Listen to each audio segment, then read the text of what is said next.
sejahtera untuk kita semua. Om Swastiastu, Namo Buddhaya, salam kebajikan. Saya Nurliana, calon guru penggerak angkatan 6 dari Buton Utara, Sulawesi Tenggara. Pada kesempatan kali ini izinkan saya untuk menceritakan hal-hal yang saya percayai sebelum saya mempelajari modul 1.1 program pendidikan guru penggerak ini. Kemudian saya juga akan menceritakan tentang perubahan atau pemikiran apa yang saya rasakan setelah mempelajari modul ini. Dan selanjutnya saya pun akan menceritakan tentang apa yang saya terapkan sehubungan dengan pembelajaran saya di kelas agar berlangsung lebih baik lagi sehubungan dengan filosofis pemikiran Ki Hajar Dewantara.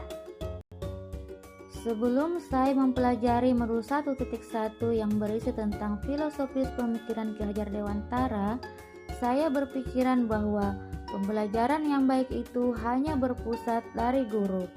Pada dasarnya, memang banyak informasi dari sumber lain yang saya peroleh, lalu kemudian informasi tersebut saya tampung dalam memori saya, catatan-catatan saya, maupun dalam perangkat komputer saya. Namun, tetap saja dalam pengaplikasiannya, saya menjadikan diri saya sebagai satu-satunya sumber informasi untuk murid-murid saya dalam melakukan pembelajaran di kelas. Menurut saya, hal ini tidaklah salah, karena budaya seperti ini juga saya dapatkan dari guru-guru saya sebelumnya dan menjadikan saya seperti saat ini. Namun, zaman telah berubah. Sebagai seorang guru, saya merasa bahwa budaya pendidikan yang seperti ini perlu direvisi agar pembelajaran di kelas dapat berjalan sebagaimana mestinya. Dulu saya juga sering memberi tugas kepada murid-murid saya dan terkadang ada beberapa murid saya yang tidak mengerjakannya. Hal ini mungkin karena murid saya tersebut tidak menyukai proses pembagian tugas yang monoton. Lalu selanjutnya, walaupun saya dulu juga mempertimbangkan nilai afektif atau nilai sikap dan nilai keterampilan atau nilai psikomotor murid saya, namun tetap saja nilai kognitif adalah parameter utama keberhasilan murid-murid saya. Dulu pun yang saya upayakan adalah menuntaskan materi saya secepatnya agar saya tidak terhambat untuk pembuatan soal ulangan semester. Lambat laun, pemikiran saya ini mulai berangsur-angsur berubah dan terlebih lagi setelah saya mengikuti program pendidikan guru penggerak ini. Kemudian setelah saya mempelajari modul 1.1, pemikiran saya pun kian mengarah bagaimana caranya agar murid-murid saya bisa belajar sesuai keinginan mereka. Namun di sini saya juga hendak mengatakan bahwa sebelum saya mempelajari modul 1.1 ini, saya juga telah mendapat pengalaman belajar sebelumnya dari modul-modul platform Merdeka Mengajar khususnya pada pelatihan mandiri, di mana dalam modul-modul pelatihan mandiri platform Merdeka Mengajar ini isinya sejalan dengan modul 1.1 pada program pendidikan guru penggerak ini, yakni membahas tentang filosofis pendidikan menurut Ki Hajar Dewantara, sehingga semakin menambah semangat dan wawasan saya tentang bagaimana sebenarnya filosofis pendidikan Ki Hajar Dewantara yang tertuang dalam modul 1.1 program pendidikan guru penggerak ini.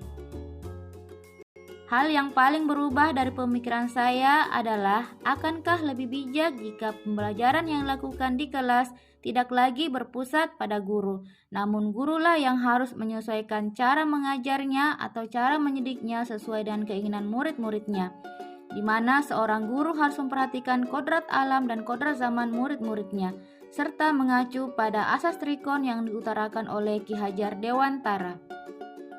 Sesuai kodrat alam maksudnya adalah seorang guru harus menyesuaikan konteks pembelajarannya dengan tempat tinggal muridnya.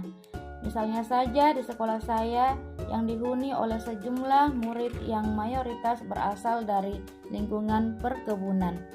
Maka saya sebaiknya mengajarkan hal-hal yang berhubungan dengan ekosistem kebun. Dan kebetulan sekolah tempat saya mengajar juga berada dalam lingkungan tersebut.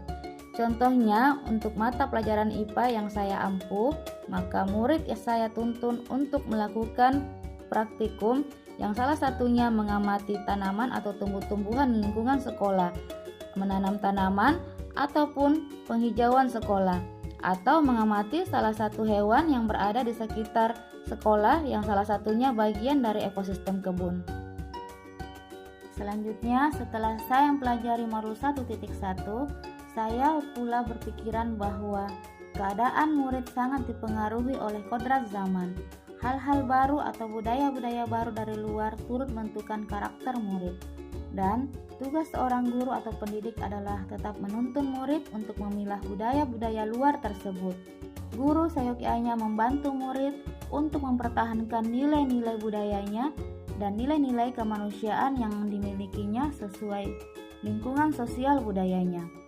Guru atau pendidik boleh menuntun murid untuk mengadopsi budaya luar, sejauh budaya luar tersebut mampu mengembangkan bakatnya, bersifat positif, serta tidak bertentangan dengan nilai-nilai luhur budayanya dan nilai-nilai kemanusiaan yang telah dimiliki oleh murid.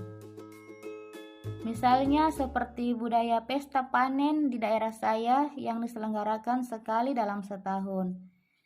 Dalam budaya pesta panen ini mengajarkan untuk selalu mensyukuri nikmat dari Yang Maha Kuasa, bekerja keras, menghargai perbedaan hasil panen, serta antara yang tua dengan yang muda saling menghargai perbedaan.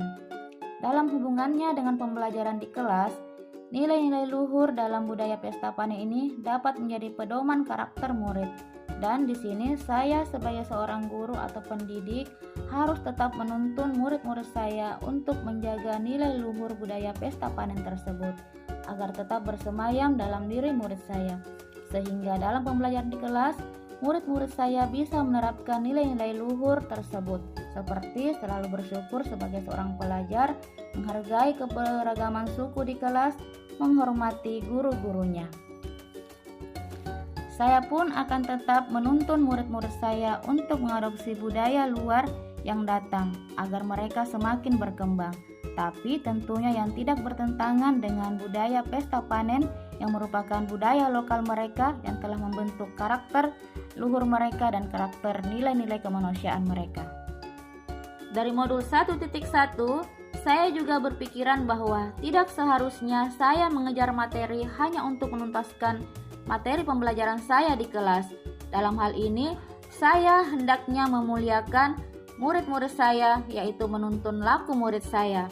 Misalnya dengan mengajak murid-murid saya bermain bersama sambil bercerita dan tertawa bersama, atau menyapa mereka dengan budi bahasa yang menyenangkan hati.